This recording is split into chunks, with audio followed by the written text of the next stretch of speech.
لہٰذا حضرت سہل ابن سعد رضی اللہ تعالیٰ عنہ فرماتے ہیں جناب محمد رسول اللہ صلی اللہ علیہ وسلم نے ارشاد فرمایا میری امت اس وقت تک بھلائی پر رہے گی جب تک کہ وہ افطار میں جلدی کرے گی۔ افطار میں جلدی کرنے کا مطلب یہ نہیں کہ ہم افطار کا وقت آنے سے پہلے افطار کر لیں، اول وقت میں افطار کرنا چاہیے۔ روایتوں میں آتا ہے رسول اکرم صلی اللہ علیہ وسلم کے پاس اگر مطلب کھجور بھی نہ ہوتا، یہ گھونٹ پانی پی کر بھی آپ مغرب کے لیے نماز کھڑے ہو جاتے تھے۔ عمر ابن میمون رحمہ اللہ کہتے ہیں اللہ کے رسول صلی اللہ علیہ وسلم کے صحابہ کیا کرتے تھے؟ اول وقت میں افطار کرتے تھے، اور آپ نے فرمایا دیکھو امت اس وقت تک دنیا میں غالب رہے گی جب تک وہ افطار میں جلدی کرتے رہے گی۔ علامہ ابن تیمیہ رحمہ اللہ کیا فرماتے ہیں لوگوں اگر تم دنیا میں اپنے دین کو غالب کرنا چاہتے ہو تو یہود و نصارہ کی روش سے بچو۔ اگر تم یہود و نصارہ کے راستے پر چلو گے تو تم نعوذ باللہ مغلوب ہو جاؤ گے۔ اسی طریقے سے علامہ ابن تیمیہ رحمہ اللہ آگے فرماتے ہیں رسول اللہ صلی اللہ علیہ وسلم کو اسی لیے بھیجا گیا ہے دنیا میں کہ آپ لوگوں کو یہود و نصارہ کے خلاف ورزی کرتے ہوئے امت کو پیغام دیں۔ بڑی افسوس سے کہنا پڑتا ہے جب بھی رمضان آتا ہے تو ہمارے درمیان کارڈ بھی چھپتے ہیں، ہمارے معاشرے میں کیا ہوتا ہے احتیاط کے نام پر لوگ 5 منٹ کے بعد افطار کرتے ہیں۔ ایسا کرنا کیا ہے؟ یہود و نصارہ کی روش ہے۔ لہٰذا اس ممبر سے ہم علماء کو سب کو پیغام دینا چاہیں گے جس اول وقت میں سارے لوگ افطار کرتے اسی وقت میں افطار کرنا چاہیے۔ بلکہ ہم نے ایسے بھی دیکھا کہ الگ الگ مکاتب فکر کے لوگ جب افطار کرنے بیٹھ جاتے ہیں تو بعض لوگ افطار دیر سے کرتے ہیں، یہ اچھی بات نہیں ہے۔ لہٰذا افطار میں تاخیر کرنا، احتیاط کے نام پر 5 منٹ بڑھنا، یہ مشابہت میں آتا ہے۔ اسی طریقے سے رسول اکرم صلی اللہ علیہ وسلم نے اپنے داڑھی کے بال کو، سر کے بال کو رنگ لگانے کا حکم دیا۔ آپ نے فرمایا یہود و نصارہ رنگ نہیں لگاتے، تم رنگ لگاؤ۔ کہا کہ کالے رنگ کے علاوہ سب رنگ لگا سکتے ہیں۔ اگر ایسا کرنا ضروری ہے کیا؟ سنت تو نہیں ہے۔ میرے استاد جو اس وقت تقریباً 95 سال سے بھی زیادہ ہیں، مدینہ میں رہتے ہیں، عبد المحسن عباد حفظہ اللہ، جنہوں نے مسجد نبوی میں 50 سے 60 سال تک حدیث کا درس دیا، وہ اپنی داڑھی میں مہندی لگاتے تھے۔ لوگوں سے بولتے تھے لوگوں جب میں اپنی داڑھی میں مہندی لگاتا ہوں تو انشاءاللہ مجھے 2 اجر ملیں گے۔ ایک تو اجر مجھے رسول اکرم صلی اللہ علیہ وسلم کی سنت پر چلنے کا اجر، اور دوسرا یہود و نصارہ کی مخالفت کا اجر۔ اسی طریقے سے رسول اکرم صلی اللہ علیہ وسلم نے 10ویں محرم کا روزہ آتا، آپ نے 10ویں محرم کا روزہ رکھا تو آپ نے کیا کہا؟ ان میں بھی مخالفت کرنے کا حکم دیا۔ اگر ہم 10ویں محرم کو روزہ رکھے ان کی مشابہت آ جاتی، اسی لیے آپ نے فرمایا اگر میں زندہ رہوں گا آئندہ سال 9ویں محرم کا روزہ رکھوں گا، مگر اس سے پہلے رسول اکرم صلی اللہ علیہ وسلم اللہ کو پیارے ہو گئے۔ معزز حاضرین، رسول اکرم صلی اللہ علیہ وسلم نے اس امت کے بارے میں پیشن گوئی فرمائی کہ یہ امت یہود و نصارہ کے راستے پہ چلے گی۔ حضرت ابو ذر خدری رضی اللہ عنہ کہتے ہیں آپ صلی اللہ علیہ وسلم نے قسم کھا کر کہا، حدیث کے الفاظ ہیں لَتَتَّبِعَنَّ سَنَنَ مَنْ كَانَ قَبْلَكُمْ شِبْرًا بِذِرَاعٍ شِبْرًا بِشِبْرٍ وَذِرَاعًا بِذِرَاعٍ حَتَّى لَوْ سَلَكُوا جُحْرَ ضَبٍّ لَدَخَلْتُمُوهُ قُلْنَا يَا رَسُولَ اللَّهِ الْيَهُودُ وَالنَّصَارَى فَمَنْ رواه مسلم۔ آپ نے فرمایا اللہ کی قسم تم اپنے سے پہلے لوگوں کے راستوں پر چلو گے۔ جیسے دیکھتا ہے نا بیٹا باپ جہاں رکھتا وہیں قدم رکھتا، یہ امت اندھے بن کر یہود و نصارہ کی روش پہ چلے گے، جہاں وہ قدم رکھے وہ بھی قدم رکھیں گے۔ صحابہ نے پوچھا یا رسول اللہ وہ یہود و نصارہ تو نہیں؟ آپ نے فرمایا یہود و نصارہ کے علاوہ کون ہو سکتا ہے؟ اس وقت امت میں دیکھتے ہیں آپ نے یہ بھی فرمایا 70 پر 1 فرقوں میں بٹیں گے یہود، 70 پر 2 فرقوں میں بٹیں گے نصارہ۔ میری امت 70 پر 3 فرقوں میں بڑھ گئی ہے، 70 پر 3 فرقوں میں کیا 700 فرقوں میں بڑھ گئی آج۔ یہ امت کا فرقوں میں بٹنا، آپس میں لڑ لینا، یہ بھی ان کی مشابہت میں آتا ہے۔ معزز حاضرین، رسول اکرم صلی اللہ علیہ وسلم کی ان تمام احادیث کو دیکھنے سے معلوم ہوتا ہے ہمیں بھی کیا کرنا، یہود کے نقش قدم پر چلنے سے احتراز کرتے ہوئے ان کے اندر جو صفات ہے ان صفات سے بھی اپنے آپ کو بچانا۔ میں سے مثال طور پر کیسے کفر سے بچانا، شرک سے بچانا، اور ایک دوسرے کو تکلیف دینا ہے نا، یہ بھی یہودیوں کی عادت ہے۔ اللہ فرماتا ہے یا ایھا الذین آمنوا لا تکونوا کالذین آذوا موسیٰ، غلو سے بچو، خبر پرستی سے بچو، عہد توڑنے سے بچو۔ یہود و نصارہ سے دنیاوی تجارتی تعلقات رکھنے میں کوئی حرج نہیں۔ آپ صلی اللہ علیہ وسلم کو دیکھو، ایک بچہ یہودی تھا، حالانکہ یہودی امت مسلمہ کے لیے سب سے بڑے دشمن، مگر دنیاوی اعتبار سے ان کو اسلام کی طرف راغب کرنے کے اعتبار سے ہمیں ان سے تعلقات رکھنے میں کوئی حرج نہیں ہے۔ وہ چھوٹا بچہ تھا جو آپ کی خدمت کرتا تھا، بیمار ہوا، اللہ کے نبی صلی اللہ علیہ وسلم گئے، جا کر اس پر اسلام پیش کرے، اور جب انسان بیمار ہوتا نا دل نرم ہو جاتا۔ اللہ کے نبی دعوت کے ہیلے نمونے بہانے تلاش کرتے تھے، جیسے ہی اس پر اسلام پیش کیے تو بیٹا باپ کی طرف دیکھنے لگا، تو بیٹے نے کہا یہودی بیٹے سے اگر تو ہے اگر محمد بولتے تم مان لو، ابو القاسم بولتے ہیں تو مان لو۔ ماشاءاللہ وہ یہودی بچہ جو آپ کی خدمت کرتا تھا بستر پر پڑا ہوا ہے، فوراً ماشاءاللہ اشہد ان لا الہ الا اللہ کا اقرار کرتا ہے۔ اللہ کے نبی کی خوشی کے ٹھکانے، اللہ کے نبی صلی اللہ علیہ وسلم کیا بولتے ہیں؟ اس وقت اس بچے کے پاس سے نکل رہے ہیں، آپ کی مبارک زبان پر یہ الفاظ ہیں، الحمدللہ الذی انقذہ بی من النار، تمام تعریفیں اس اللہ کے لیے ہیں جس نے میری وجہ سے اس بچے کو نار جہنم سے بچا لیا۔ اتنا سنتے ہیں تو رونگٹے کھڑے ہو جاتے ہیں۔ یہ روایت سنیے، بخاری میں ہے، مسند احمد میں آیا کہ آپ صلی اللہ علیہ وسلم نے فرمایا میں نے اس کے اوپر لا الہ الا اللہ پیش کیا تو اس نے لا الہ الا اللہ کا اقرار کر لیا۔ اللہ اکبر، یہ اقرار کرنا تھا، روح جسم سے نکل گئی۔ سوال یہ آتا ہے کہ ہم اللہ تعالیٰ نے کلمے والی زندگی بخشی، اللہ تعالیٰ نے ہماری آنکھ اب تک کھلی رکھی ہے، ہم نے اپنی زندگی میں اللہ کو راضی کرنے والے کتنے کام کیے؟ اس کو نہ تو رکوع کرنے کا موقع ملا، نہ سجدہ کرنے کا، نہ تو اپنے ماتھا ٹیکنے کا موقع ملا، مگر نبی کریم صلی اللہ علیہ وسلم ایسے کرتے تھے۔ اور دیکھو دنیاوی معاملات میں یہود و نصارہ سے تعلقات رکھنا اسلام نہیں روکتا۔ حالانکہ جب اللہ کے نبی کا انتقال ہوا، مدینہ میں بڑے بڑے صحابہ تھے، آپ صلی اللہ علیہ وسلم نے اپنی جنگی لباس یہودی کے پاس رہن رکھ کر مکمل طور پر آپ نے جو ہے یہ بتایا کہ ان سے جو ہے دینی معاملات کیے جا سکتے ہیں۔ یہود و نصارہ کی جو روش آتی ہے اس میں یہ تاریخ کا استعمال بھی ہے، جنوری، فروری، مارچ جو آتا نا یہ اصل میں عیسائیوں کی تاریخ ہے۔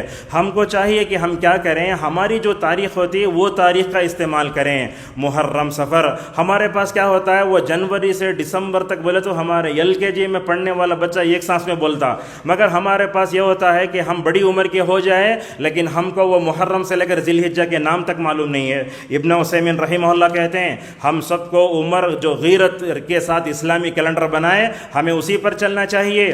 جمعہ کے پوسٹر بنتے، کچھ بھی اعلان ہوتا انگریزی تاریخ پہلے آتی نہیں، عربی تاریخ پہلے لکھ کر انگریزی تاریخ بعد میں لکھیے۔ اسی طریقے سے آج کے خطبے کا پیغام یہ یہاں بیٹھے ہوئے نوجوانوں سے ہم کہنا چاہیں گے، اللہ پر ایمان ہے، رسول اللہ صلی اللہ علیہ وسلم پر ایمان ہے، اللہ تعالیٰ نے رسول اکرم صلی اللہ علیہ وسلم نے جو تہذیب ہمیں بتائی اسی پر چڑھنا چاہیے۔ اور ایک بات بھی ہے، ہماری تعلیمی نظام میں بھی کبھی کبھی یہود و نصارہ کی چیزیں آ رہی ہیں۔ ہمارے بچے جو مرتد بن رہے ہیں نا اس کا سبب بھی یہی ہے کہ ہم یہود و نصارہ کے جو نظام تعلیم میں مکمل طور پر چلاتے ہیں۔ خواتین سے بھی ایک بات کہنا چاہوں گا ایسے موقع پر، خواتین کو بھی چاہیے کہ وہ اپنے بچوں کو اسلامی تہذیب کیا، اسلامی عقیدہ کیا، اسلامی کلچر کیا وہ مکمل طور پر بتائیں۔ اور یہ بات یاد رکھیں، اسلام کی خوبی یہ ہے کہ اللہ تعالیٰ نے جو مذہب اتارا ہے وہ مذہب مکمل طور پر فطرت کے موافق ہے۔ اگر ہم اس دنیا میں کامیاب ہونا چاہتے ہیں تو اللہ کی اطاعت کرنا چاہیے، رسول اکرم صلی اللہ علیہ وسلم کی اطاعت بھی کرنا چاہیے۔ بہرحال خطبے کا خلاصہ یہ ہے، یہود و نصارہ اس دنیا میں دو قومیں ہیں، دونوں یہ امت مسلمہ کے لیے دشمن ہیں، لیکن اللہ تبارک و تعالی ہمیں بتاتا ہے ان کے روش پر نہیں چلنا چاہیے، ان سے مخالفت کرنا چاہیے۔ جن جن چیزوں میں ہماری عبادات میں، معاملات میں، روزہ رکھنے میں، افطار کرنے میں، سحری کرنے میں، جہاں جہاں اللہ اور اس کے رسول صلی اللہ علیہ وسلم نے ہمیں مخالفت کرنے کا حکم دیا ہمیں مخالفت کرنا چاہیے۔ ضروری ہے کہ ہم اسلام پر عمل کریں، اللہ کی اطاعت کریں، رسول اکرم صلی اللہ علیہ وسلم کی بات مانیں۔ اگر ہم اسلام کو چھوڑ کر کہیں بھی عزت تلاش کریں گے اللہ اس دنیا میں ہمیں ذلیل کر کے رکھ دے گا۔ اللہ تبارک و تعالیٰ سے ہماری دعا ہے اللہ تعالیٰ ہم سب کو سورہ فاتحہ میں جب آیت پڑھتے اہدنا الصراط المستقیم سوچ سمجھ کر پڑھنے کی توفیق عطا فرمائے۔ اللہ تعالیٰ ہم سب کو توحید و سنت پر جو ہے جمع فرمائے۔ اللہ تعالیٰ ہم سب کو توحید و سنت پر موت عطا فرمائے۔ اللہ تعالیٰ ہم سب کو جہاں جہاں رسول اکرم صلی اللہ علیہ وسلم نے یہود و نصارہ کی مخالفت کا حکم دیا ہے مخالفت کرنے کی توفیق عطا فرمائے۔ اللہ تعالیٰ ہم سب کو یہودیوں کے راستے سے بچا کر رکھے، نصارہ کے راستے سے بچا کر رکھے۔ ان دونوں کے عقائد سے اللہ ہماری حفاظت فرمائے، ہماری نسلوں کی حفاظت فرمائے۔ اللہ تبارک و تعالیٰ امت کی بھی حفاظت فرمائے۔ اللہ تعالیٰ ہم سب کو اسلام کی روشنی میں زندگی گزارنے اور اسلام نے جو تہذیب دی ہے اس روشنی میں زندگی کو توفیق عطا فرمائے۔ آمین۔ وآخر دعوانا ان الحمد للہ رب العالمین۔